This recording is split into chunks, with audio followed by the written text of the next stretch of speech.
Welcome, everybody. I see so many people, so many friends by now that are logging in. I recognize many of you. Thank you for joining us again this week in Live with Dr. McDougall.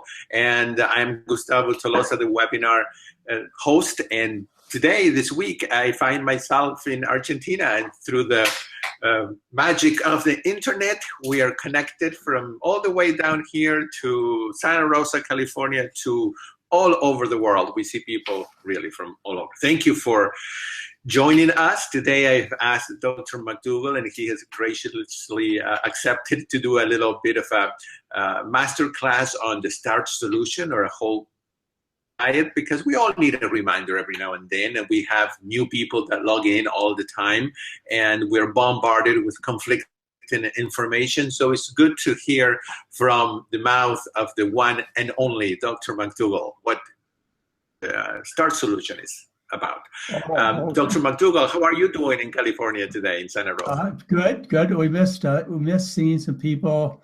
I got this new camera, so you got fancy on it. Yeah, I'm trying to get myself looking better all the time. Well, thank you for joining. Very good. I did. And I understand that I understand that Mary's going to join us in a little bit. Well, she's going to be here in a little bit. All right. Well, you want to just kind of have an overview for people who are just joining us, and I know it's going to be a repeat for many of you, but just start by telling you that I'm a medical doctor. I'm a board certified internist. I hold medical licenses in 5 states. I have 3 adjunctive professorships, which means I take care of medical students on staff at 3 different medical schools. And I'm just a regular, legit doctor who takes care of people like every other doctor should. But what I do different is I take care of dietary diseases by correcting people's diets. And that's about 80% of the chronic illness people have is dietary diseases. So what I do is, they have heart disease, high blood pressure, diabetes, things like that. What I do is I correct the problem. And the problem is that people are suffering from food poisoning. And if you've read the new book, I'll just show it to you. And it's not really intended to be an advertisement, but our latest effort is the book called The Healthiest Diet on the Planet. And you can find the same thing on the website, free. It's under Dr. McDougall's color picture book on food poisoning and how to cure it by eating beans, corn, potatoes, rice, sweet potatoes, and so on. And it is a color picture book. It's in about 24 languages on the website. And it's also in the centerpiece of this book, which makes this, in my opinion, and many of you have expressed the same thing, the most beautiful and powerful diet book out on the market because of the way we did it. I thank Harper One for helping us. But the basic book to understand my philosophy, and if you want to get into the details of the program, is the book that came out in 2011, which is called The Starch Solution. We have 13 national best-selling books. They all say the same thing, but differently. And no one has ever said that I resold them the same book. And so we started in 1984 selling books. The first one, McDougall Plan, sold over 500,000 copies. The program I use is based on diet. Everybody knows you should walk around. I mean, exercise is dangerous, so be careful. Don't go out, hurt yourself by getting run over by a car or falling in a rut and breaking your leg. Walking is good. You also need sunshine, absolutely crucial. I recommend against all supplements except for B12. I recommend you satisfy your appetite. God, Mother Nature, or whatever you want to believe in, did not design the human appetite improperly, or the size of your stomach was not designed improperly. Just like your thirst drive is proper. When you are thirsty, your body tells you so, and you take a glass of water, you just drink it. If you get a little fast and say you're walking and you need more oxygen, and to get rid of more carbon dioxide, what happens is your breathing drive adjusts to your needs. Well, your hunger drive is just as efficient. The problem with the hunger drive is you answer it with the wrong foods. With breath, you answer it with oxygen. With thirst, you answer it with water. And when it comes to appetite, you answer it with the correct foods, the foods designed for human beings. And there must be a food designed for human beings. It's just like I got a cat. We've talked about Einstein a lot. Actually, Einstein came in and spent the evening with me last evening. He's becoming kind of unsociable in his older years, but he came in and spent the evening with me last night. His diet is he's a carnivore. His diet is based on meat, and that's what he's supposed to eat. If you have a horse, the horse grazes. If you have a dog, they're pretty much omnivorous. But there are better diets than just anything for a dog. In fact, there are a lot of things you wouldn't feed your dog that you feed your children, like ice cream and cakes and licorice and things like that. So, birds have a specific diet and so on. If you don't believe me, Mary and I and our team, that the correct diet for the human being is what we teach, then you go find out what it is, because there is a diet that's correct. And there are people who will tell you lots of things. They'll try and convince you that you should live on an all-meat diet, bacon, butter, and brie. Those are the low-carbers. Then we have the paleo people that let you eat pretty much anything you want. And paleo goes all the way from eating 55% of your food as animals, down to new paleo followers who really limit animal food intake and tell people to eat what truly was the paleo diet. The human diet, what people have followed for all of human history, is a diet based on starch. It's a diet that is gathered, not hunted. It is a diet of hunter and gatherers. We hear that all the time. I don't think any population of people was ever pure vegan, unless it was a religious group, say a Buddhist monk group. But no natural diets were ever vegan. It's because people are opportunistic. Not that they wouldn't do better on a diet without meat. It's just that that's what people do. Not just the bulk, essentially all civilizations have obtained the bulk of their calories from starch. And the examples I give are the Mayans and Aztecs are the people of the corn. And if you think of the Far East, Japan, Cambodia, China, you think of rice. 90% of their diet before 1980 was rice. The Middle East, that's the breadbasket of the world. So when you look at various populations of people, civilized people that are large in numbers, that have been successful in their existence, what you find is all of them lived primarily on starch. And so what I recommend is that at least 70% of your diet, and probably better yet, 90% of your diet comes from starches like potatoes and sweet potatoes and corn and bread and so on. And then the rest of your diet would be non-starchy.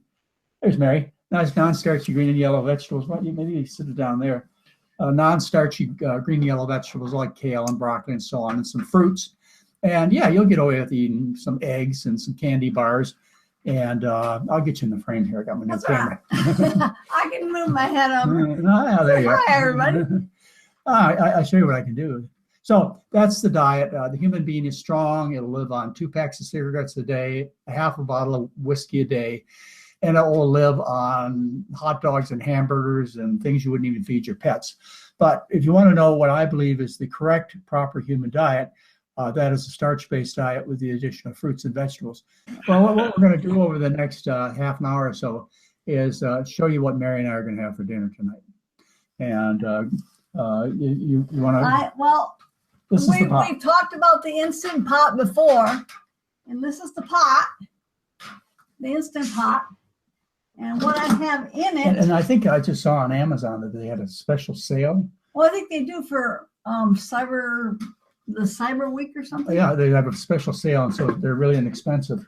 So what I have we're going to have potatoes, mashed potatoes tonight. So what I have put in here are. The dirt is off. They're just plain. They're just plain potatoes, Yeah. and I'm going to add. They're not peeled or anything. I'm going to add 2 cups of water, and then I'm going to turn this on in a different room. Yeah, okay. To 10 minutes. with this top on it and unvented steam, so they're going to steam. Yeah. And in how long? 30 minutes, I'm going to come back and they're going to be all cooked. And then I'll have my masher and I'll show people how I mash them. And I'm making the gravy. Okay. I'm steaming the corn. Yeah, we're having boiled corn tonight out of a frozen package. Oh, yeah. And this is one of our favorite meals. It takes a little more time than some of the meals that Mary makes for us. But it is one of our favorite meals is mashed potatoes, gravy. And when people learn that creamy gravy, I'll tell them where to find it. Yeah, they learn that creamy gravy. I have had people write me, and you've had many people write you. It's in this book. Okay, it's in the Healthiest Diet on the Planet book. You put that creamy gravy on cardboard, and you need cardboard. I mean, it's just amazing. It tastes great. Recipe to discover.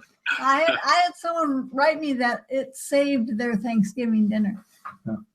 So anyway, I just suggested. So I have to go cook them. I just suggested that Mary put together for the webinar today what we're going to have for dinner when we get done with our activities. This is great. Well, I'm going to go cook them and I'll be back. We'll see you in a minute. All right. Okay. Very good.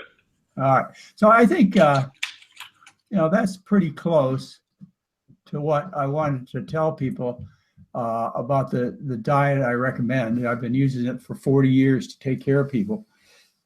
This is what I've been doing for 40 years is I've been feeding people a starch-based diet. I've been taking them off their medications, their blood pressure, diabetic pills, other medications. Our research is published in October of 2014. It was published in the Nutrition Journal on 1,615 people. And it shows you the results that we get. In 7 days, we get a drop in cholesterol about 23 points. With people with high blood pressure, the drop in blood pressure is about 18 over 11 millimeters of mercury. Weight loss is 3.1 pounds, which is about a kilo and a half of weight. And that's eating as much food as they want. And they're delicious things. We serve mashed potatoes at the 10-day program. So those are our published results in the Nutrition Journal. And then we also published a paper this year in multiple sclerosis and related disorders.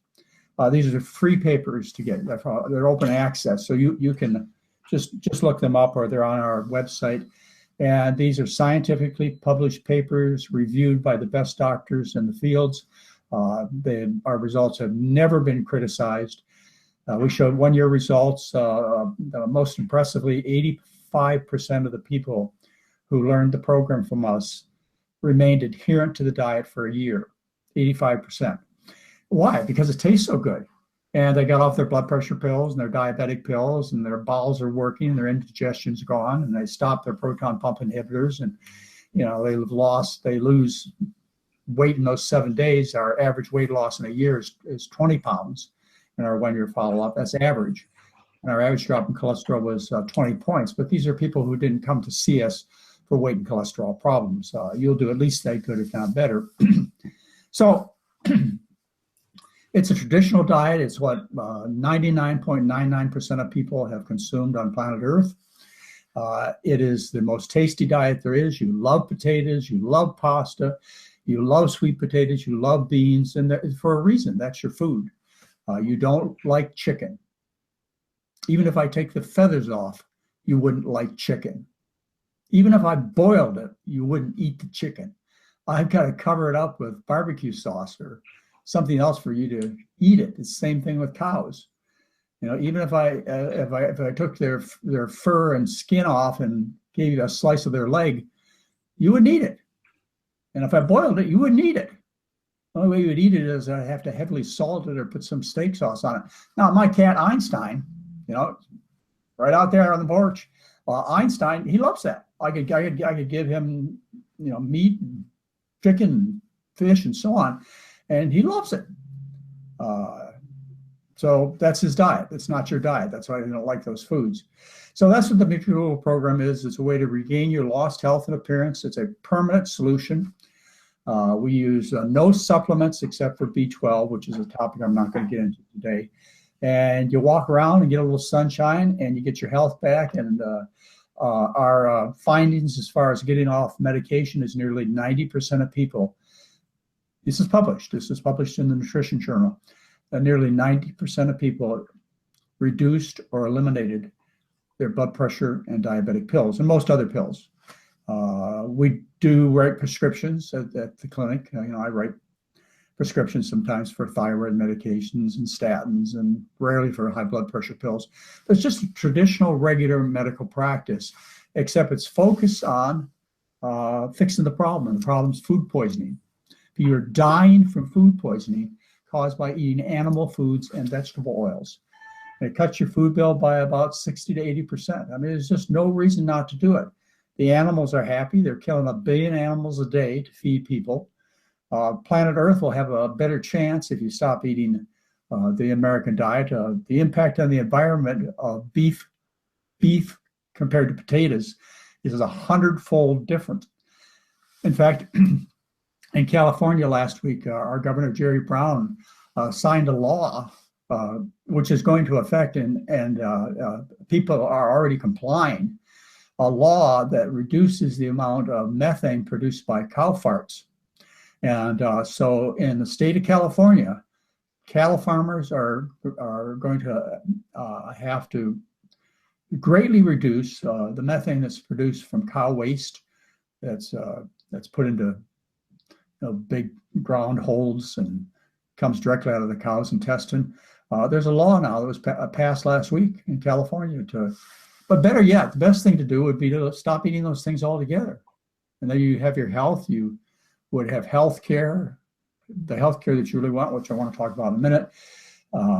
You don't have to deal with moral issues of cruelty to animals. There's not one of you out there, and one of your friends that can watch a movie called Earthlings. I've seen some of the most hardened vegetarians who've seen Earthlings, this documentary, and I haven't found a person yet who could get through the entire documentary. It talks about what we're doing to the planet and the animals. It's just so startling.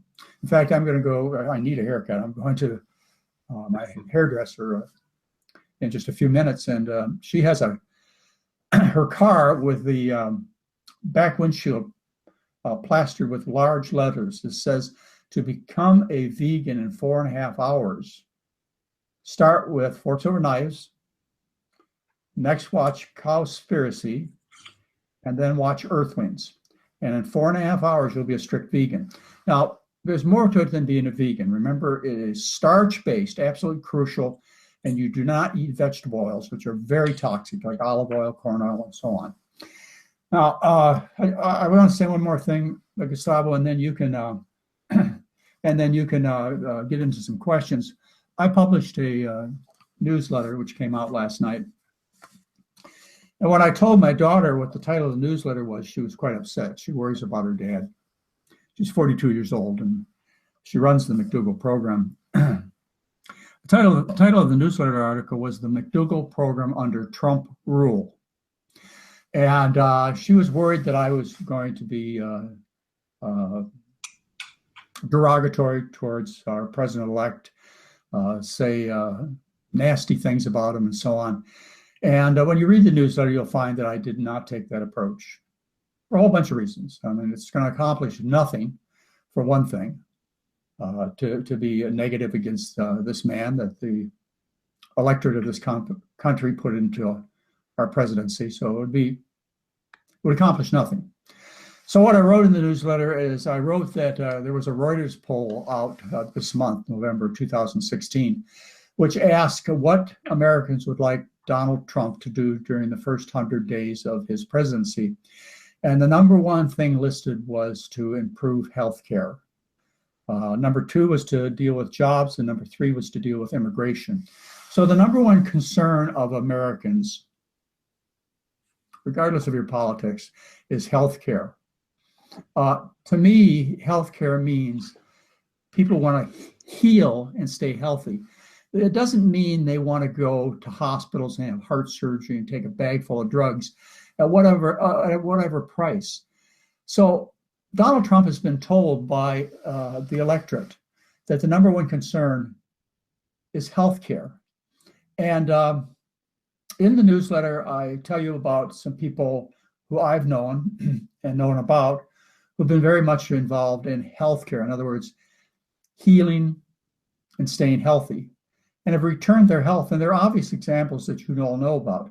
For example, our 42nd president, William Jefferson Clinton, Bill, after his second heart surgery in 2010, March of 2010, he changed his diet, became a McDougall follower, and he's lost an awful lot of weight, I think 30 pounds, dropped his cholesterol, has had no more heart trouble. He had 2 heart surgeries before that. Of course, before that, he was eating at McDonald's, not McDougall's. And so Bill Clinton there is an example of a person who really knows what people should eat. And some folks say that Clinton is not vegan anymore or doesn't follow the diet anymore. Well, I gave you a reference from just a couple of weeks ago that Bill Clinton said that he attributes the fact that he's alive to his vegan diet. I gave you an example of our 44th president, who happened to have been one of my students when he was 15 years old at Punahou High School in Honolulu. And that's Barack Obama, who was called Barry then. And I remember him well because he was the only black student at Punahou High School. Everyone else was white or Asian. And we had several personal discussions that I remember. Why I remembered him, I didn't know who he was or who he was going to become. But I do remember those conversations very clearly. And so he knows about the right way to eat. And I do believe, regardless of what he does in his publicity arena, eating steaks and hamburgers in front of people, I think that's politics. I do believe he follows the starch-based diet that I taught him back when he was 15 years of age. His wife, Michelle, and by the way, there's a video I put there that was done in 2008 where Mr. Obama, when he was a senator, talks about vegan diets and how important it is to eat the kind of starch-based diet that we're recommending. I also put another video up there about Michelle Obama. Michelle Obama openly talks about her vegan diet. And she was on the Tonight Show, Jay Leno's show, and I have a copy of that there. I don't know how long these things are going to stay. They're in one of my newsletters several years ago, and they disappeared. So they may be taken down, but whatever, you can watch them now. And you can watch Michelle Obama talk to Jay Leno and serve him a vegan pizza and vegan no-oil fries. And it's a very, very entertaining video. So go to the newsletter, which you can get from the website or should have been mailed to you, and you'll find that you'll watch these amazing videos. So we have the 42nd president, the 44th president, and his wife, who clearly understand what healthcare is. It's fixing food poisoning. And Al Gore, who was once quite overweight. Al Gore has lost 60 pounds following a diet close to ours. I talked to you about Dennis Kucinich, who was a representative from Ohio, who he and his wife Elizabeth tried to get healthier vegan meals in the school system. And also Mike Gabert from Hawaii, who's a senator in Hawaii, who's been working with me for the past decade to try to get healthy meals for the children in Hawaii. So there are a whole bunch of people who know what health care really is. It's not that this is a secret. These men and women, they know why Americans are sick, but nothing's been done. Nothing's really been done to make a change. Now, I'm not going to go into the reasons why, because I really don't know. I'm not involved in politics or political fights, but there's been no change made. Obesity in the time of Barack Obama's administration, 8 years, and since Bill Clinton changed his diet 6.5 years ago, obesity has gone from 34% to 38% of our population. 14% of our population now has type 2 diabetes, frank diabetes, and half are pre-diabetic. People are sicker. We have more money spent on drugs today than has ever been spent in the history that we've tracked of drug consumption.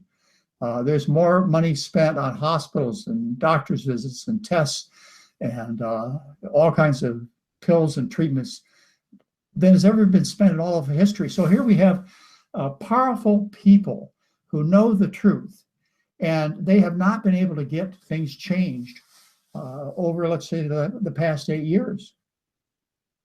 It's been a real failure. Even the Obamacare has a special provision in it which tries to motivate doctors to provide quality, not quantity care. And all of that is addressed in this newsletter, which led me to the second part of the newsletter, and that is what's going to happen. People ask Mr. Trump to improve health care, number one. And we all know what that means. That doesn't mean more bypass surgeries. It doesn't mean more diabetic pills. That doesn't mean more trips to the hospitals and the doctors. What is Mr. Trump going to do? We don't have any idea. None of us do. We just know the reality that he's president-elect. I believe we're starting with a clean slate as far as his knowledge of nutrition. And the reason I say that is there's a picture that all of us have seen, and I also put it in the newsletter, of him sitting in his private jet eating a bucket of Kentucky Fried Chicken. He is 6'3" and 236 pounds, which borders on the definition of obesity. He's just a couple of points from being called frankly obese.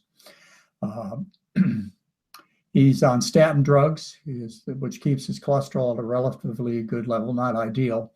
And he tells us that he also has a normal blood pressure. He certainly has a lot of endurance. I'm amazed at how he and Hillary Clinton were able to keep up with the schedule that they did for their campaigning. I don't know that I could do that. But anyway, so we have Mr. Trump in a situation where the public is asking for health care.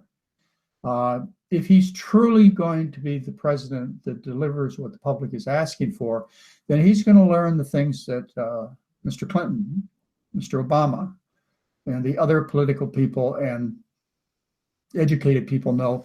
And he's going to help Americans by focusing on the cause of disease, which is the rich Western diet, the animal foods, the oils, and the other junk. And he's going to put programs together that teach us that we need to eat a starch-based diet and teach doctors to take people off drugs, not put on them. And he has that option. Unfortunately, the past has shown other directions in terms of political leadership. There are in 13 states in the United States, there are food disparagement libel laws. There are veggie libel laws. 13 states where you can prosecute people like myself for making disparaging remarks about their products, which we're talking about the dairy and the meat industry, et cetera. It makes it easier to prosecute people under these food libel laws, disparagement laws, veggie libel laws. And that's scary. I'll tell you that's scary. I've known about those laws for a long time. Oprah Winfrey and Howard Lyman were prosecuted by the cattle industry over remarks that were made in 1986 on her show about hamburgers and mad cow disease. They were prosecuted with the use of these laws. So the Trump administration could go more in that direction and turn harder against people who warn the public, disparage companies that truly are fattening and killing us. And if he didn't go that route, he went the route that I'm suggesting, giving real health care, he's going to offend a lot of big businesses.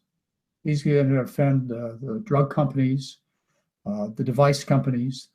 He's going to offend the pharmaceutical companies, as I mentioned. He's going to offend all hospitals. He's going to hurt every hospital supported by dietary diseases. Almost all doctors are being supported by dietary diseases. So for me to speak as I do, and I will not stop, you know that, nothing will silence me. As I mentioned in the newsletter, there will be a lot of people if under the Trump rule, the country turns against people who try and tell you the truth like myself. There will be a lot of people who will applaud my new jailhouse accommodations. But they really don't know about me now, and I said nothing's really changed, even though people like Dr. Esselstyn and Campbell and Orange and myself and Bernard and so on have been trying to tell you this. Nothing's changed, so they haven't felt it in their pocketbook. But things are changing, and people are getting to know it. And I would guess business is going to go after those of us who disparage their foods, their products, their drugs, and so on. And it will be a dangerous world. But the public, again, number one, they've asked Donald Trump in the first 100 days to fix healthcare.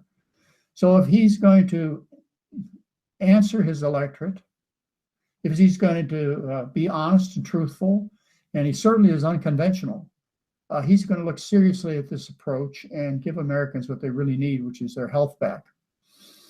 This would be a lot less costly and a lot less drastic than building a wall between the United States and Mexico, or deporting 11 million illegal immigrants. Just changing to a starch-based diet would cost us as the public nothing. It would certainly hurt a lot of businesses, which, as I think we all agree, run the country, not the people. But who knows what Donald Trump's going to do? I certainly hope he makes good choices. I can only fantasize that he'll ask me and the other people who have similar beliefs how he can really help the country. And I'm going to remain hopeful that under his leadership, things do change. That's a possibility. I mean, after all, he's certainly a different guy than the rest of the presidents we've seen in the past. Anyway, I hope you enjoy that newsletter. And my daughter, by the way, she wrote me a letter this morning and she said, "Dad, thank you for not heavily criticizing Donald Trump." And I said, well, I had no reason to heavily criticize him. I'm just asking for his attention and asking him to learn things that everybody else knows. And when I say everybody else, even the meat and dairy industry know this. But because of unique positioning of their products, they have to lie to the public about the needs for calcium and protein and how they have to buy their products and omega-3 fats. And they have to buy the fish, and they have to do that. Well, we'll see what Mr. Trump does. A lot of us have guesses, but I'm not going to guess. I'm just going to hope that he's able to do the right things. And I hope you didn't interpret any political message in what I had to say. It's just the truth as I see it, and I will continue as I have. There are some suggestions that I had for you, and I think I left them out of the room, and that is if you want to join in this, and you know anybody in government, talk to them about what I just said to you. Put them in contact with us and help us change, like Michael Gabbard and Dennis Kucinich have, and the other people I mentioned have tried to do. If you know people in government, try and get their ears so that we can tell them about what's going on. I was going to ask one other thing for people listening to the webinar and anybody else is we're becoming quite successful in taking care of companies, employees. We run two very large company-based programs, one for Whole Foods, the other for an internet communication company. And both of these companies have sent their employees to us on several occasions. And they're going to be sending their employees on many more occasions because they can see the financial benefit to having healthy employees. If you know people at Ford Motor Company or GM or Apple or IBM, people who could learn about what we do and how we can make their employees healthy, in any way you can, get us in contact with these people, the human resource department, better yet, the owner of the company. The guy or gal who writes the check is the one that we need to talk to, because they see the tremendous costs that occur from having sick employees and the tremendous savings. I mean, it's right there. I will have letters from both Whole Foods and this telecommunication company to show any other company our results on what we've done for their employees, permanent changes. We've been doing these kinds of programs for about 4 or 5 years, and we want to do more of them. And so if you know anybody in a sizable company that would be willing to send 50, the last program we had was 120 people from a company, get us in touch with them. And if you do, one of the things in addition to us sending them a marketing package and some telephone conversations is our great host there, Gustavo, is going to get on an airplane and go visit them, right? That's absolutely right. Yeah. Excited and we're going to to take, we're going if we can change, companies may be losing money, say some of the dairy industry companies or the meat companies or fish companies, they might be losing money, just like the tobacco companies lost a lot of money when Luther Terry came out in 1964 and told the public that smoking was killing the public in the Surgeon General's report on smoking and health. Yeah, some of these companies are going to lose a lot of money. But other companies like Apple, IBM, Ford, General Motors, you could name 500 companies that would make huge amounts of money by improving the health of their employees. So I'll sacrifice big dairy and big meat and big fish. We don't need them. We don't need this sickness. And the employees in these companies, they can go get jobs at other companies that do the right thing. Not destroy our planet and commit cruelty to other animals and sicken the population. 80%, more than 80% of the people in this country are fat and sick. So if we want a future, we need to, you need to help me and Gustavo and the rest of the people out there. You need to help us to make these contacts, to get these governmental and industrial people involved with us, and so we can change the world. And that's all I'm going to say. Well, and please, everybody, just know that some of the questions that you're typing here, they're really good questions. It's just that we have addressed them in previous webinars. So when you go to Dr. McDougall's website, drmcdougall.com, and you go to webinars, we've been doing this, Dr. McDougall, for 2 years now, or almost. So we have hundreds that's of that's webinars. Almost 100 webinars. That is, and we've been here every week for you. So just please try and go and look for the webinar that is about the topic that you're interested in, because most likely your question will be answered there. But one more thing, remember to send questions to this email address, which is webinar@drmcdougall.com, and we collect the questions, and hopefully next time we can address more. But can I go ahead and ask maybe a couple of Dr. McDougall here that people are asking? The search box on our website. It's amazing. The search box. Oh, yeah. It'll not only pull up things about the webinar, but dozens of lectures that I and other experts have given, and McDougall's moments where I've discussed these things, articles I've written. The search box is phenomenal, and giving you the written and video material that you're asking about. There are very few topics that people ask me about that aren't addressed on the website. We've been doing this website since 2002, so we've been doing it for 14 years.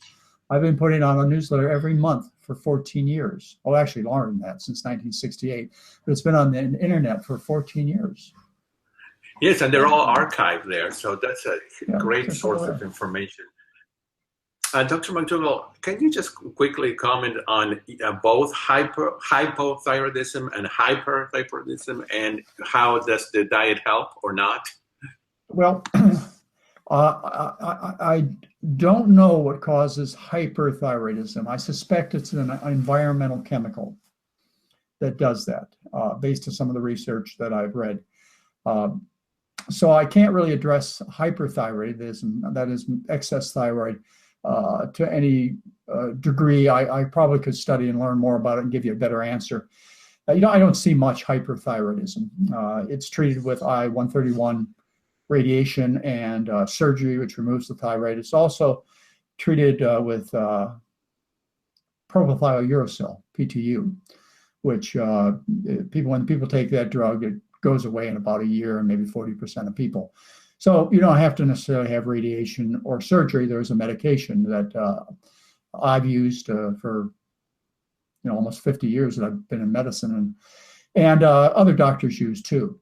Now, hypothyroidism is due to an autoimmune reaction. They call it autoimmune thyroiditis. It's where the body's immune system attacks the thyroid gland. It's also known as Hashimoto's thyroiditis. He's a Japanese scientist who first described this. So it's an autoimmune disease where the body attacks the thyroid gland. And it's through a process called molecular mimicry. You can look it up on the internet to learn about it.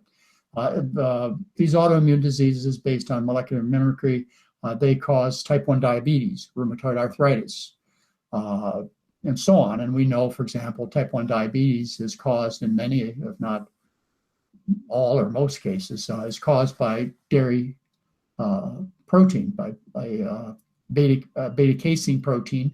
We've identified the 17 amino acids that are involved. What happens is this foreign protein, beta casein, cow's milk, goes through the gut wall into the bloodstream, and the body recognizes this as foreign. And so it makes antibodies against this cow protein. Well, in the process of making antibodies against this foreign cow milk protein, it finds a similar sequence of amino acids. We've identified these 17 amino acids. This was published in the New England Journal of Medicine in 1992. These 17 amino acids also appear on the surface of the beta cells of the pancreas, the insulin-producing cells of the pancreas. And while they're trying to attack the cow milk protein, those 17 amino acids, they find the same amino acids, same structure on the beta cells, and they destroy the pancreas. It takes about 1 to 5 years to destroy the pancreas. And that's how you get type 1 diabetes. Well, that's how you get rheumatoid arthritis also. It's the body, when you consume foreign proteins, in particular cow's milk, it makes antibodies to the cow's milk that attack the tissues around the joints, and you get inflammatory arthritis, rheumatoid, lupus, psoriatic arthritis, and so on. So when we talk about thyroid, you have to think that hypothyroidism is caused by the body attacking the thyroid. It's called autoimmune thyroiditis. Well, what initiates the body to attack your thyroid? Now, you have to kind of believe me now, because I can't give you the direct evidence, either because it hasn't been published or never will be published. But this is what I think happens, is when people consume foreign thyroid glands, those thyroid glands get into the bloodstream, and the body makes antibody to these foreign thyroid glands. And these antibodies, they not only attack the foreign thyroid glands, they attack your own thyroid gland.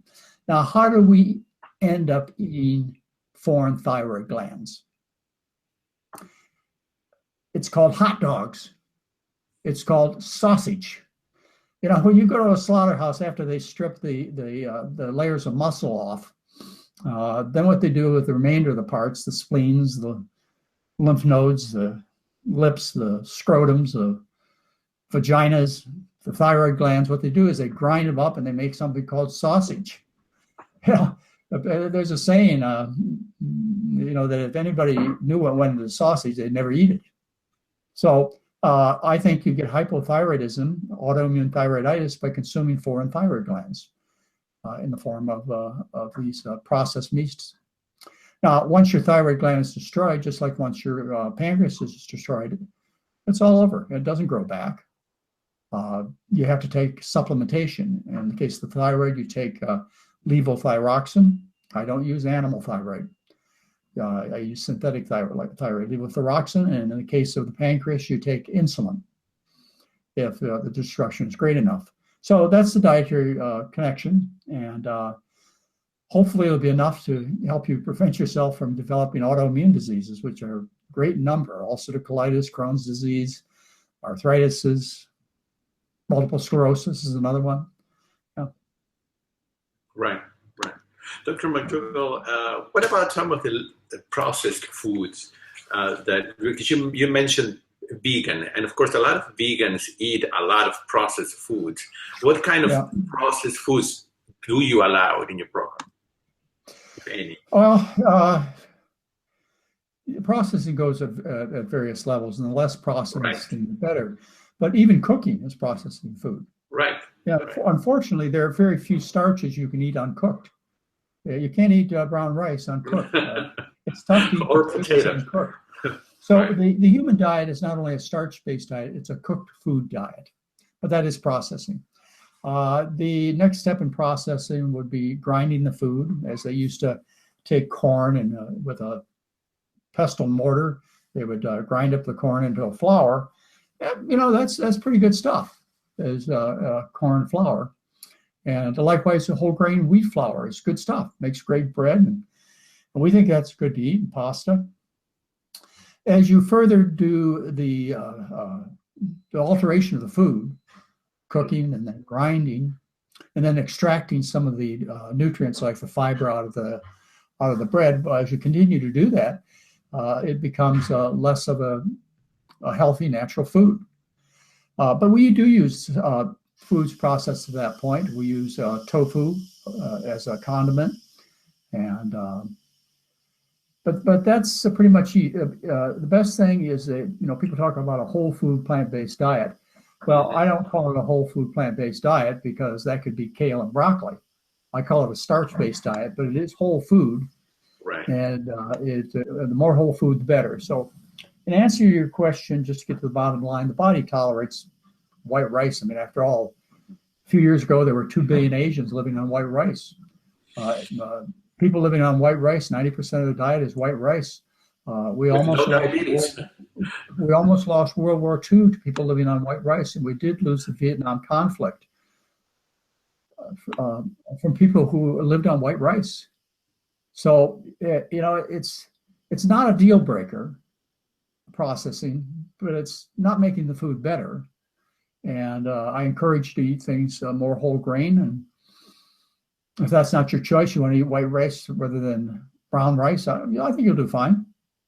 You know, it's not something I'm going to fight you about. I am going to fight you about the steak and the cheddar cheese and the fish. The fish. Yeah. Right here. Let me bring up this question that someone turned in by email. The old question has been how much protein is needed by the body. We have heard that our meat, animal protein intake is excessive. Is there also a danger to excessive vegetable proteins? Are proteins not equal? Vegetable proteins are not as toxic as animal protein, but isolated soy protein is toxic, causes bone loss, kidney and liver damage. Isolated wheat protein, which is called seitan, causes bone loss. So vegetable proteins are not good either. These pea proteins and so on are not good. You ask how much protein you need. Well, at the greatest time of growth in your life, first 2 years of your life, your ideal food without argument is human breast milk, and that's 5% protein. So never in your life will you require more than 5% protein.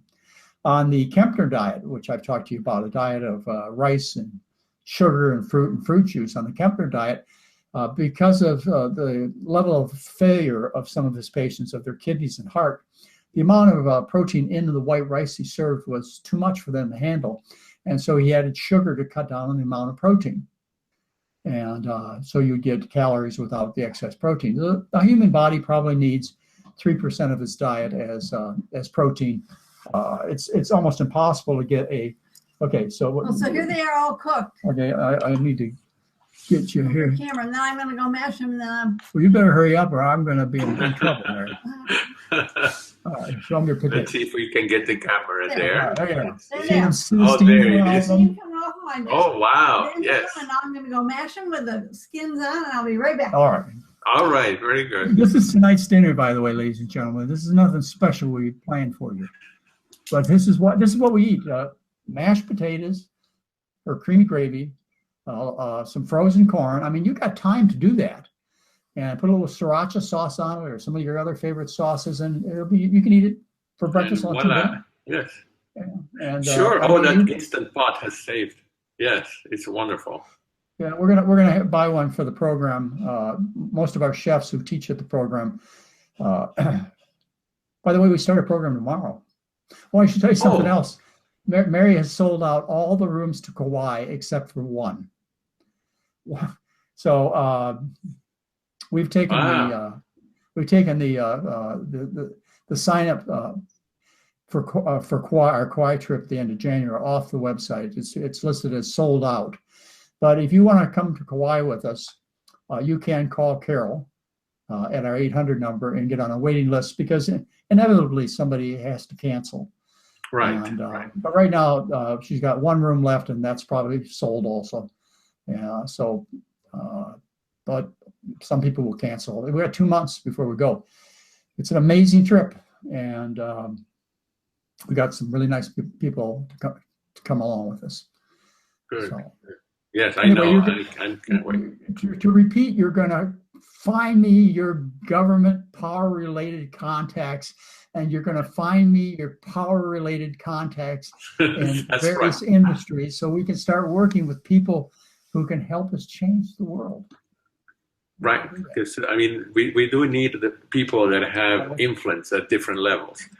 Yeah, we need a lot of. Okay, here we go. You're gonna have to adjust. I will give you my camera again. Plate and everything.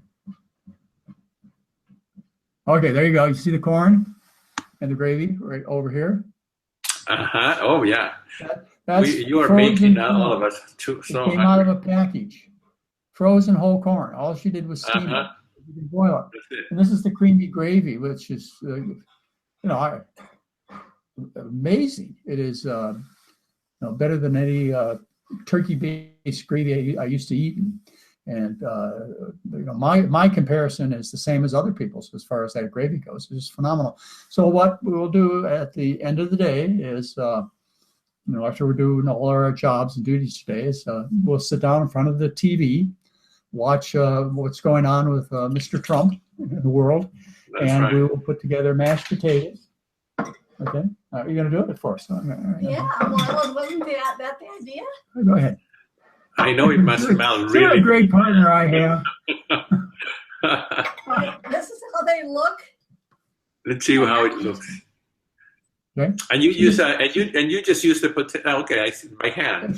She did not take the skins off. The skin off. You can't get the camera. Mary, did you buy? Are those organic potatoes or just regular? Just regular old potatoes, probably. There you go. All right. And of course, no oil, right? So just see the potato masher she used. I just mashed in the pan. Did she use some of the water? No, I'm gonna Did you add water to the potatoes? I left a little bit of water in the pan when I cooked the potatoes. Right. And Right. All right, babe, throw this together. We got to get out of here. All right. Oh my goodness! That looks all the way across town in 15 minutes. All right, there's the potato. Oh, you see boy. that?